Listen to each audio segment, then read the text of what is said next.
Hamzah Aljabar. Saya Taisa Sanari. Saya Kansa Eliana Ramadhani. Saya Intan Darisma. Saya Cahaya Putri Ramadhani. Saya M. Akbar Absandani. Saya Rizky Ramadan Alismai. Mari simak videonya. Baik, di sini saya dan teman saya Rizky akan menjelaskan tentang revolusi dari radio. Pertama ada Radio Marconi. Radio ini dianggap sebagai radio pertama yang dibuat pada tahun 1895. Pembuatnya adalah perusahaan milik Guglielmo Marconi. Gambar dari Radio Marconi yang dibuat pada tahun 1895 bisa dilihat di sini. Yang kedua ada radio triplex merek nasional. Radio ini terbuat dari triplex dan bentuknya kotak persegi. Antenanya memanjang ke atas, tidak dapat ditekuk tapi bisa ditekan memendek. Gambarnya bisa dilihat di sini.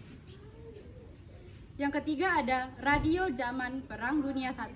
Dari bentuknya yang amat sangat besar, bisa ditebak kalau radio ini sangat berat, tidak bisa dibawa kemana-mana, dan jelas harganya juga selangit. Berikut adalah tampilan dari radio zaman Perang Dunia I. Kemudian yang keempat ada radio zaman Perang Dunia II. Radio antik bermerek Philips ini bobotnya 18 kg, panjang 60 cm dan tinggi 55 cm. Sebenarnya radio ini tidak terlalu besar dan gambarnya bisa dilihat di sini. Yang kelima, radio portable zaman breakdance. Pesawat radio ini sudah bisa untuk menangkap siaran yang menggunakan frekuensi AM. Yang keenam, radio mini, radio saku. Memasuki tahun 2000-an, radio sudah semakin kecil. Orang bilang radio saku, tapi ada juga yang ukurannya bahkan jauh lebih kecil dari saku baju. Yang ketujuh, radio online. Kini radio tak hanya bisa dengar dengan pesawat radio saja, tapi juga di internet melalui siaran online, streaming, atau lewat aplikasi yang tersedia di smartphone. Bahkan penggunaannya lebih praktis dan tidak ribet seperti generasi sebelumnya. Oke, di sini saya akan menjelaskan revolusi musik player dari masa ke masa. Pertama yaitu piringan hitam, sangat populer terutama tahun awal abad ke-20. Kedua, yaitu fonograf atau disebut dengan gramofon, yang dimana orang-orang zaman dulu berlomba-lomba untuk menyempurnakan alat ini. Contohnya di sini. Berikutnya, pita kaset. Pita kaset atau tape adalah media penyimpanan data umumnya berupa lagu. Contoh pita kaset yaitu selanjutnya, penemuan Walkman muncul sebagai pencerahan di era berkembangnya pita kaset. Ini adalah audio compact disc atau disebut CD, yaitu minimnya noise seperti yang ditimbulkan kaset. Berikutnya, MP3 player yang sudah diisi data musik di dalamnya. Format data audio menjadi populer karena efisien dan dapat menyimpan sampai ratusan musik tanpa harus membawa banyak kaset.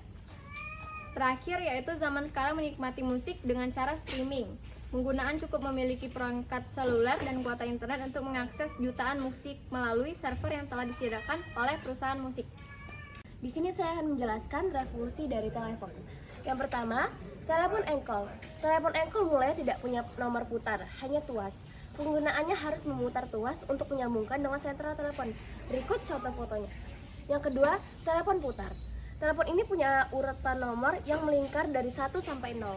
Untuk menggunakannya, pengguna harus memasukkan jari ke lubang nomor lalu, memutar nomor itu sampai mengenai batas putar dan berbunyi tik. Model telepon ini tidak dilengkapi dengan sistem radial sehingga pengguna harus memutar nomor tiap kali akan menghubungi orang. Berikut contoh fotonya. Yang ketiga, telepon bertombol. Pada pesawat telepon, nomor dideret dari angka 1 ke 3 dan kolom dari 1 ke angka 7. Penempatan ini menampilkan koordinat tiap nomor. Berikut contoh fotonya.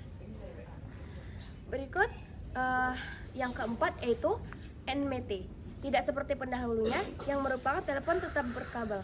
Berikut fotonya. Berikutnya adalah AMPS. Fungsi AMPS hampir sama seperti NMT. Hanya saja perangkatnya lebih kecil, sekira 40 cm.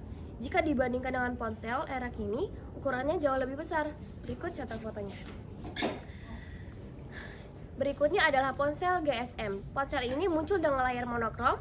Pada perkembangannya, muncul layar berwarna hingga dilengkapi dengan kamera. Berikut fotonya. Terakhir, yaitu smartphone. Ada banyak fitur yang ditawarkan dalam satu genggaman tangan.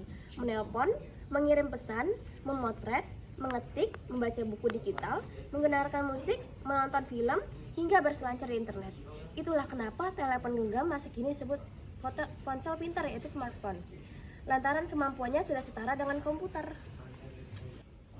Perkembangan komputer dari pertama memasuki pasar hingga sekarang dapat dibagi menjadi 5 generasi yang berbeda, yaitu 1. Komputer generasi pertama dari tahun 1940 sampai 1956.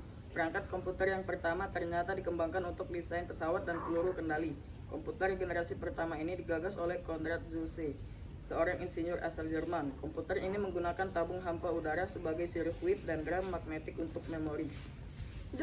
Komputer generasi kedua tahun 1956 sampai 1963. Diciptakannya transistor pada masa ini mengubah wajah komputer generasi pertama. Transistor menggantikan tabung hampa dan memulai perkembangan komputer generasi kedua. 3. Komputer generasi ketiga dari tahun 1964 sampai 1971. Pengembangan integrated circuit menjadi penanda komputer generasi ketiga. Dalam pemakaian komputer generasi kedua, transistor membuat komputer jadi cepat panas. Hal ini yang menyebabkan komputer generasi kedua mulai ditinggalkan. 4. Komputer generasi keempat tahun 1971 sampai sekarang. Mikroprosesor menjadi terobosan dalam mendatangkan komputer generasi keempat dengan menyatukan ribuan IC ke dalam satu keping silikon. 5. Komputer generasi kelima, sekarang sampai masa depan. Nah, komputer generasi kelima ini adalah komputer yang kita gunakan, ditandai dengan munculnya LSI atau Large Scale Instruction, yang merupakan pemadatan ribuan mikroprosesor ke dalam satu mikroprosesor. Komputer generasi kelima ini juga ditandai dengan munculnya semikonduktor. Kami akan menjelaskan revolusi kamera dari zaman ke zaman. 1. Kamera Obscura. Menurut sejarah, kamera pertama kali ditemukan pada sekitar tahun 1000 Masehi oleh ilmuwan legendaris Muslim yang bernama Al-Haytham atau Al-Hazari. Pada zaman itu, kamera disebut dengan nama kamera obscura yang berarti kamera gelap. Daguerreotypes dan Calotypes hampir 900 tahun setelah ditemukannya kamera obscura. Pada tahun 1937, Joseph Nicephore Niepce yang berkebangsaan Prancis menemukan konsep fotografi yang praktis yang kemudian dinamakan sebagai daguerreotypes. Diary flashes atau flatkering. Kamera flatkering dimulai digunakan orang semenjak tahun 1857. Kamera yang satu ini merupakan karya dari desainer Van Monscoven. Kamera Kodak dan kamera film. Anda yang lahir di tahun 80-an atau 90-an pasti pernah mengenal atau melihat kamera yang menggunakan roll film di dalamnya yang kemudian bisa dicetak menjadi sebuah foto. Ya, kamera Kodak namanya. Kompas kamera dan Canon. Sejarah kamera dilanjutkan dengan hadirnya kamera kompak yang diteliti oleh Oscar Barnard-Leigh. Barnard menggunakan film 35 mm untuk membuat kamera yang dapat menghasilkan pembesaran gambar dengan kualitas yang sangat baik. TLR dan SLR-TLR dibuat oleh Franke dan Heideke Rolleiflex pada tahun 1928. Kamera TLR dilengkapi dengan dua lensa objektif dengan panjang yang sama. Satu lensa berguna untuk mengambil gambar dan lensa lainnya untuk menangkap bayangan yang masuk ke lensa pertama. Kamera analog. Pada tahun 1981, kamera analog dengan teknik pengambilan gambar menggunakan klise berhasil dibuat. Sony Mavica adalah kamera analog pertama yang dibuat. Namun, kamera analog tidak begitu berhasil mendapatkan perhatian konsumen karena tergolong mahal dan memiliki kualitas gambar yang tidak bagus jika dibandingkan dengan kamera yang lainnya.